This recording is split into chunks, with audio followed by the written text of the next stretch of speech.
پھر جب موسیٰ نے مدت پوری کر دی اور اپنے گھر کے لوگوں کو لے کر چلے تو طور کی طرف سے آگ دکھائی دی۔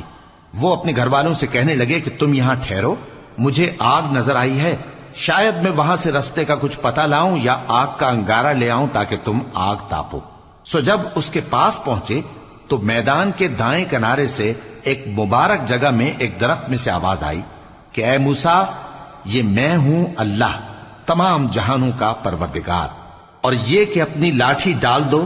سو جب انہوں نے دیکھا کہ وہ حرکت کر رہی ہے گویا سانپ ہے تو پیٹ پھیر کر چل دیے اور پیچھے مڑ کر بھی نہ دیکھا۔ فرمایا موسیٰ آگے آؤ اور ڈرو مت، تم امن پانے والوں میں ہو۔ اپنا ہاتھ گریبان میں ڈالو تو بغیر کسی عیب کے سفید روشن ہو کر نکل آئے گا، اور خوف دور کرنے کی غرض سے اپنے بازو کو اپنی طرف یعنی سینے سے ملا لو۔ یہ دو دلیلیں تمہارے پروردگار کی طرف سے ہیں